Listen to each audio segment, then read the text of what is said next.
What is pain and what is it to live a pain-free life? Hi guys, welcome to my YouTube channel. So this video is a little bit of a culmination of the last video I made. I'm trying this website or this YouTube channel is sort of an educational channel to try and educate people of where the source of their pain, mental pain, emotional pain, blockages that you have that is keeping you from expressing yourself to the world and, creating meaning behind that, creating motivation to do something, to feel like you can impact the people around you and grow closer to the people around you. That's all what all of us want at a deeper level, right? Now, why is it that that pain manifests? We have may have emotional traumas or mental difficulties that are keeping us from connecting to people on a deeper level, and there's trust issues. Look at society and how many antitrust clauses there are. A limited liability agreement or an LLC is an antitrust agreement. You don't completely trust whatever it is that you're doing, the people that you're working with. So you have to have some kind of limited liability contract that makes you less liable for your own actions, right? It's actually an antitrust about the self. And when you really break everything down, trust is all about the self, right? Your own discernment and whether or not you trust that you will be provided for. It comes from a base instinct of whether or not you're going to be. It's like when you break it all down, it's whether you're going to be alive or dead. If your fear of dying for whatever reason, or fear of not being able to connect with somebody, or somebody's not going to love you. I mean, all those things are levels of trust within yourself, whether or not you trust yourself to open up to other people. And so the way that manifests is so complex in the human condition. You'll try to feed off of each other in some way. And if you're ever trying to pull energy from someone, you're going to be in a state of conflict, right? Because you're trying to create a situation where it feels like somebody loves you, but you're doing it from a sort of distorted masculine perspective. When we talk about distorted masculine, say that you're projecting negative energy, and sometimes it can be a manipulative type of energy where you're trying to draw someone in instead of doing it from a place of non-attachment to the outcome and just lifting somebody up and supporting them. And that will naturally draw someone in to want to support you in return. Now, that's not always the case. A lot of times, you're wasting your energy on somebody that's not going to support you in return, which is totally fine. Pick your battles, and your discernment will grow as you can see if you're trying to support somebody as to whether or not they will support you in return. So, it really is as simple as that.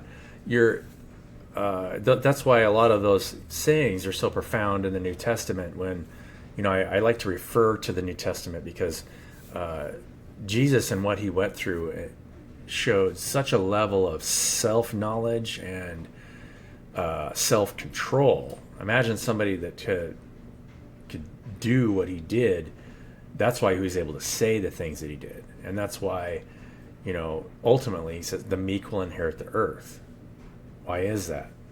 In nature, when you look at nature, you say, well, the strong always prey upon the weak. And the hierarchical systems that we have in society show that, right? And so people start to believe that, well, the strong prey upon the weak, and those are the strongest. But in the long run, the more enlightened position, the person that is in a place of sacrifice is the stronger model, right? Because you're sacrificing your own needs for the needs of the whole. And as you do that and keep moving in that direction, you'll get profound ways in order to serve the whole more and more profoundly. You're constantly connecting with your higher self, because the whole, that is the whole. Like, your higher self is the same thing as my higher self. Actually, you could say the higher self of everybody on Earth is still lower than the higher self of every organism within the Oort cloud, right? Or the Kuiper belt, or let's say the field surrounding the Milky Way galaxy, which is still smaller than the higher self of that. It's like a massive expanding of consciousness over time, where you're connecting with higher and higher parts of the self, as long as you surrender to serve the whole. It can be a painful process, right? Because you're just mastering yourself the whole time. And so the way that you are serving people becomes more profound. All you're doing is showing people how to pull themselves together and grow closer, to become more creative. And that will naturally become a creator of your reality. That's what you saw, what Jesus did, right? He literally recreated himself from the inside out, saw the bigger picture. I mean, he was able to forecast,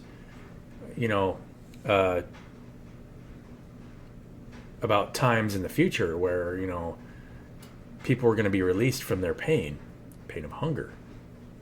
I always talked about hunger, and fasting and meditation and prayer, which is, that is how you elevate consciousness, because you're not feeding off of your environment energetically or making an energetic judgment about what's going on around you, because it's all just growing. It's all moving from a lower state of awareness to a higher state. And your discernment will show you where someone's at, but that will also allow you to help them, as long as you don't do it from a place of judgment. Because as soon as you judge what somebody else is going through, now you've separated yourself and tried to elevate your own position, which is false, right? It's just somebody holding on to some kind of pain of illusion of separation. It's not that person is less than or greater than. When you look at, when you really start to understand space and time and how everything collapsed down into one singularity, there is no way that you could ever elevate yourself above or below, or pull yourself down below anybody. It's just every individual holding on to some kind of illusion that's keeping them from elevating consciousness and actually changing their vessel from the inside out. Because everything is you accessing what you see around you through another vessel that's tuned to provide something very unique that you are not, right? Your skill sets can grow over time, and you can learn to do anything for that reason. So, yeah, I mean, it's super cool when you think of it like that.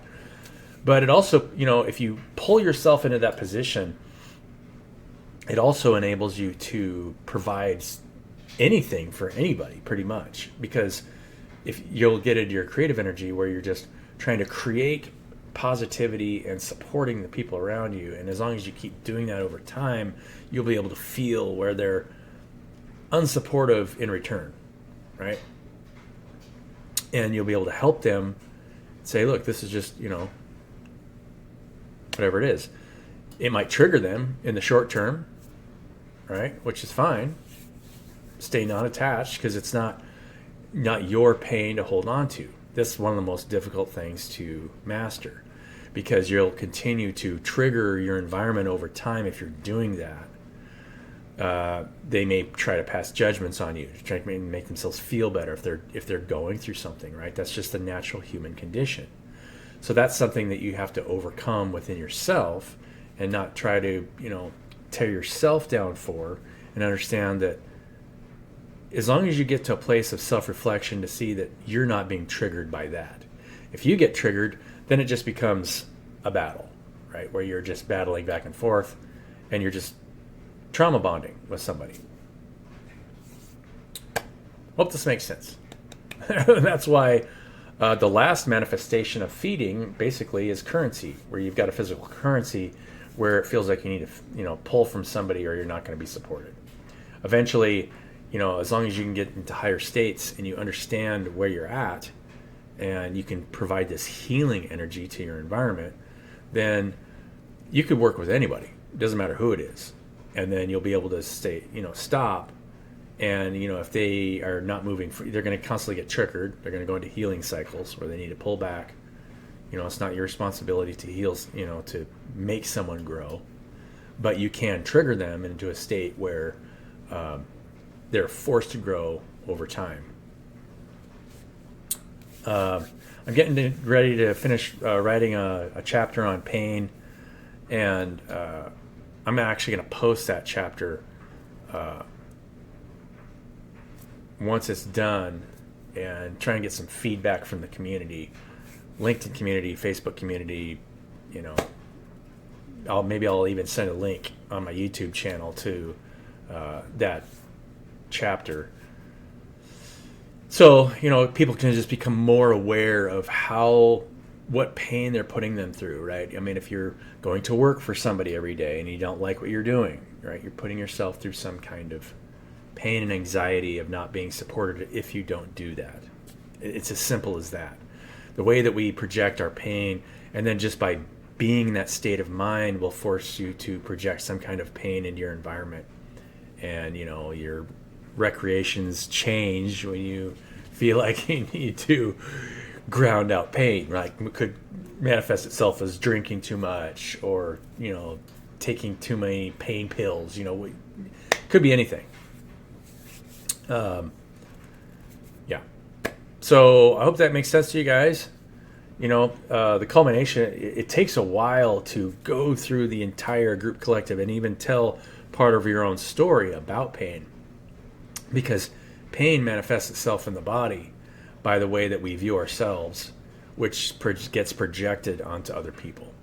It starts with understanding that you need to love yourself unconditionally, and that's just the starting point, because then it will force you to go through stages where,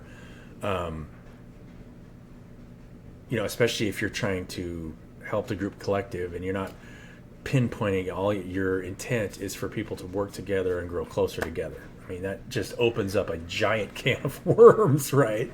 Because the way that people don't want to work together and have refused to work together all has to do with trust, but trust always starts with the self.